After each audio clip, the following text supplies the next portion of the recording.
Assalamualaikum warahmatullahi wabarakatuh. Ya, teman-teman, Bapak Ismail selaku Sekretariat Masyarakat, kemudian teman-teman yang saya cintai dan saya banggakan. Pertama, mari kita panjatkan puji syukur kepada Allah Subhanahu wa Ta'ala karena telah diberkati dengan menghadiri perkuliahan yang luar biasa ini. Di sini kita akan mempresentasikan sebuah proposal program inventarisasi yang di mana lokasinya itu terdapat pada Kelurahan Beo, Kapanewon Edelweiss, Kabupaten Strawberry, Provinsi Klaten. Di mana sesuai dengan namanya, jika teman-teman lihat dia adalah B, kemudian Kapanewon Edelweiss dia E, Kabupaten Strawberry S, Provinsi Klaten yang akan diskat menjadi BES. Dengan program inventarisasi ini, maka Kapanewon ini akan menjadi kelurahan yang terbaik seluruh Indonesia. Baik, tanpa berlama-lama lagi, di sini proposalnya akan dijelaskan oleh rekan saya sebagai penyanyi yaitu Henry Batolo. Silakan dimulai. Terima kasih Bapak moderator yang telah membuka sesi ini. Ya, kita akan menjelaskan mengenai proposal pada Kapanewon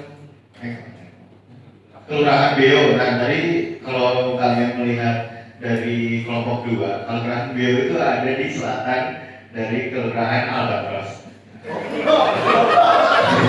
Bisa dilihat di dan next. Nah, jadi latar belakang dari Kelurahan Beo ini, yaitu memiliki potensi yang cukup banyak dari sumber daya alam dan sumber daya manusianya.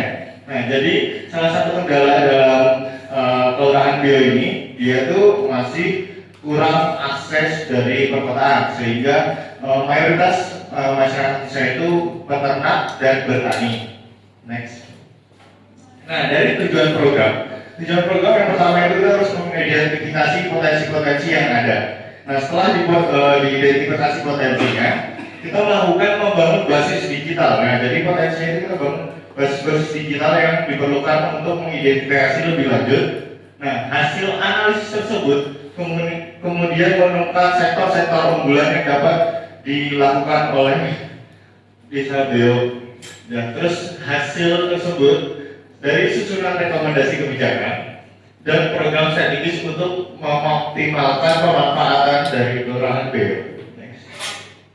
Nah, jadi kita menganalisis dari potensi-potensi yang ada ruang lingkup programnya. Jadi kita mengambil dari yang pertama yaitu potensi sumber daya alam. Nah, terlihat bahwa potensi sumber daya alam ini ada 50 hektar tanah sawah dan 700 hektar tanah kering. Nah, potensi sumber daya manusia itu mayoritas pertanian dan perkebunan dan peternakan. Nah, sehingga dari potensi-potensi tersebut kita berinisiatif akan memberikan rekomendasi kepada Kelurahan Beo supaya untuk melakukan integrated system farming, sehingga dari konsumsi makanan dan hasil peternakan itu dapat tersustain dengan baik dan zero wasting food.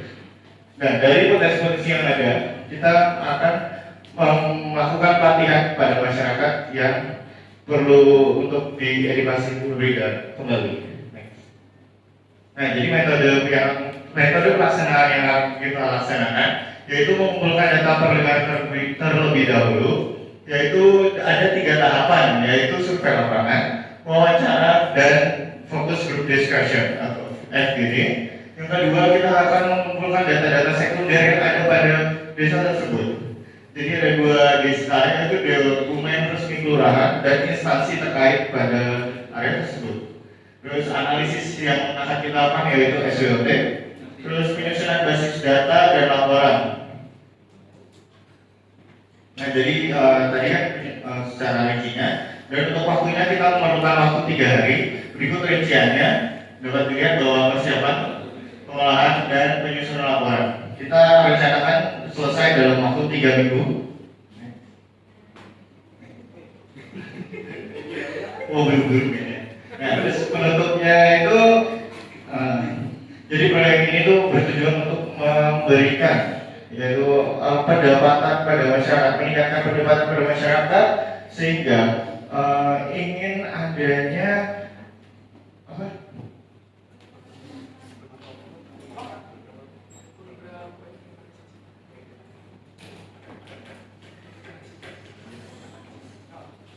Nah, jadi supaya ada pertanian yang terintegrasi dan apa ya?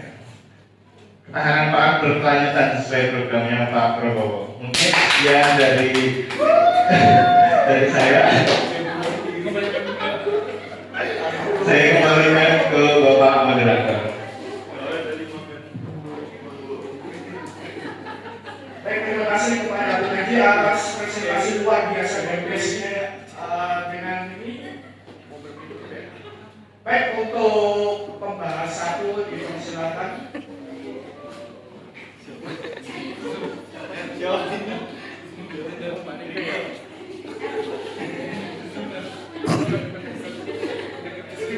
Baik, terima kasih kepada kelompok 3. Mohon izin Bapak, saya izin menanggapi terkait apa langkah pertama yang sangat optimal dilakukan untuk mencapai program kerja agar program itu terlaksana dengan baik, apalagi waktu yang telah ditentukan tadi 3 minggu. Terima kasih. Terima kasih untuk pertanyaannya kepada pembahas satu. Untuk pembahas dua dipersilakan Saudara Yosi.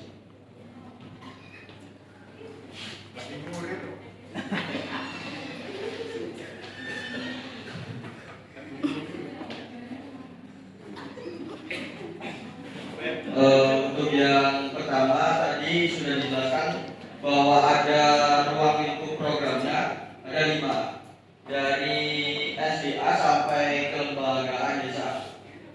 Kemudian yang saya tanyakan bagaimana cara mengatasi program inventarisasi desa jika ada variabel lain yang mempengaruhi. Misal variabel lainnya adalah tentang populasi penduduk di desa tersebut, mengingat tentang pengangguran di Indonesia pada tahun 2025 sekitar 7.228 jiwa.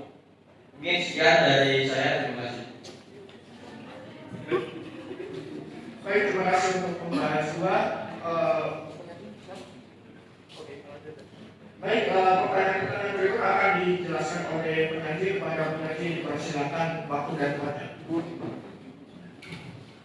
Mohon izin saya akan menjawab pertanyaan dari Saudari Rika. Jadi langkah optimal untuk supaya proyek dapat berjalan dengan baik dalam waktu 3 minggu. Nah, jadi pertama itu harus melakukan persiapan dan perencanaan yang baik.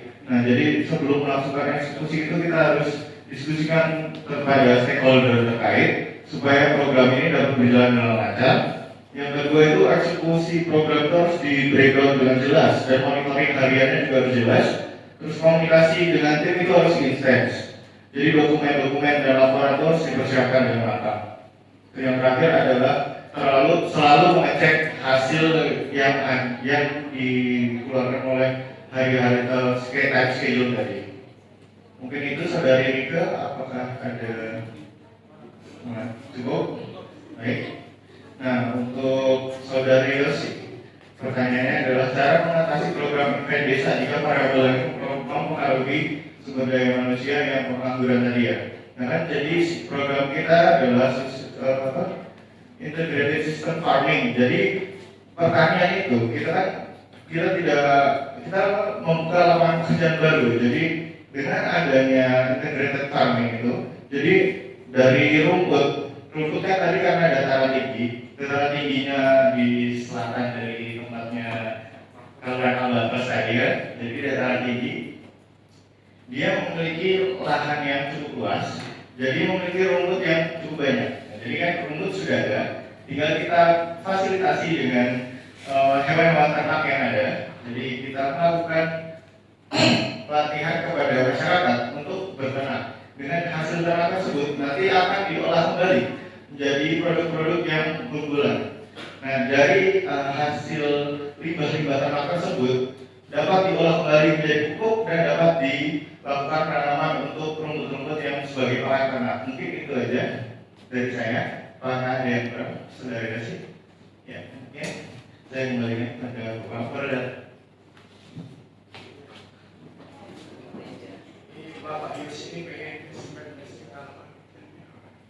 baik,